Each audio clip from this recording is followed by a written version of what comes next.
Olá, povo de Deus! Sexta-feira da primeira semana do Advento, dia 4 de dezembro de 2020. A nossa reflexão de hoje é a partir de Isaías 29, 17 a 24 e de Mateus 9, de 27 a 31. O dia da mudança, do resgate dos direitos dos pobres e enfermos, ambos excluídos pelos grandes e opressores, é anunciado por Isaías e detalhado com características de uma nova ordem social, política, também jurídica.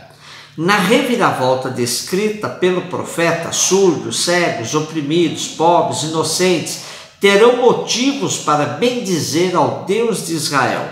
O tirano, o cínico, o prepotente, os trapaceiros, os malfeitores, os que buscam a iniquidade, os que subornam os juízes, serão castigados e aprenderão a lição. Os grandes e poderosos pensam sempre que são imortais, que tudo podem, não respeitam a justiça e nem praticam o direito. Montam um esquema em que todos os poderes se subjugam a eles, começando por aliciar o sistema jurídico, comprando os juízes que sempre desequilibram a balança na hora do julgamento, prejudicando os pobres e os oprimidos. Porém, o profeta diz que o poder verdadeiro pertence a Deus, que não tardará a fazer justiça, a provocar a reviravolta. Passamos anos nesse esquema e os detentores do poder cada vez mais sofisticam a exploração e os esquemas de injustiças, por meio de leis que eles mesmos criam, para se sustentar no poder e garantir vida fácil aos seus descendentes. A profecia sempre vem em socorro dos pobres, para que não desanimem na caminhada. Mateus 9, 27 a 31. Mateus registra o cumprimento das profecias na prática de Jesus, quando se dá a recuperação das vistas dos cegos, como resposta à fé deles. Os capítulos 8 e 9 de Mateus constituem o segundo livrinho com a parte narrativa, onde são descritas várias ações de Jesus que fazem emergir a força do reino. Os cegos tinham fé, mas uma fé ainda equivocada, pois foram atrás do filho de Davi. Porém, frente à pergunta de Jesus, essa perspectiva muda de plano e eles identificam em Jesus o Senhor, o Kyrios.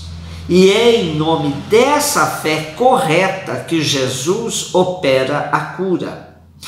Temos ainda no relato de hoje uma das inúmeras vezes que Jesus, nos evangelhos sinóticos, recomenda que não se faça propaganda, sobretudo de suas curas. Temos essa recomendação em relação à cura de um leproso, em relação a várias curas entre aqueles que o seguiam, a ressurreição da filha de Jairo, a cura de um surdo e gago, a cura de um cego em Betsaida e a cura dos 2 cegos do texto de hoje. Fora do âmbito das curas, Jesus ainda pediu que os discípulos não comentassem sobre a transfiguração. Jesus não foi atendido em praticamente todas essas recomendações. Mas por que Jesus as fazia? Uma das linhas de interpretação nos leva a pensar que Jesus não queria que sua prática suscitasse empolgação desmedida junto do povo, transformando-o num taumaturgo popular, num líder religioso seguido por discípulos fanáticos. Jesus não tinha a intenção de criar um grupo de seguidores somente por causa de seu poder miraculoso, mas queria mesmo que as pessoas o ouvissem sobre a boa nova do reino, se convertessem e começassem a mudar a ordem das coisas na época. Também, consciente do seu projeto, Jesus não queria atrair a atenção do poder judaico, impedindo-o de cumprir sua missão. Sabia que não seria entendido pelos líderes judaicos que do topo do seu preconceito passariam a persegui-lo ou a querer instrumentalizá-lo a serviço do esquema do poder da época. Imaginemos nos dias de hoje como seria difícil escapar de aproveitadores, os chamados caçadores de milagres. Além da mídia, Jesus teria que andar fugindo de pessoas que iriam cercá-lo em vista de lucro e do chamado empreendedorismo.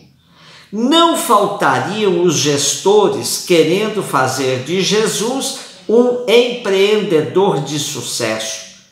Por muito menos temos hoje os falsários milagreiros que vivem de prometer curas e curas ao povo em nome de Jesus. Agem exatamente na contramão da prática de Jesus. Nosso povo, por falta de formação adequada, vive a seguir esses embusteiros, enriquecendo-os e sustentando uma empresa de sucesso com nomes variados de pretensas igrejas cristãs. A Igreja Católica, que acentuou por longos anos apenas uma prática sacramental e devocional, gerou inúmeros cristãos sem o esclarecimento devido da fé. Assiste agora à debandada desses fiéis que cegamente vão atrás dos que prometem curas e milagres. Somente um processo de formação profundo e sistemático será capaz de conter o esvaziamento atual da Igreja Católica. Porém, isso leva tempo. O Papa Francisco nos alerta que o tempo é superior ao espaço. Num texto interessantíssimo, ele diz: existe uma tensão bipolar entre a plenitude e o limite. A plenitude gera a vontade de possuir tudo, e o limite é o muro que nos aparece pela frente. O tempo, considerado em sentido amplo, faz referência à plenitude como expressão do horizonte que se abre diante de nós.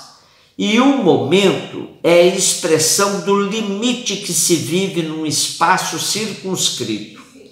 Os cidadãos vivem em tensão entre a conjuntura do momento e a luz do tempo, do horizonte maior, da utopia que nos abre ao futuro como causa final que atrai. Daqui surge um princípio para progredir na construção de um povo. O tempo é superior ao espaço.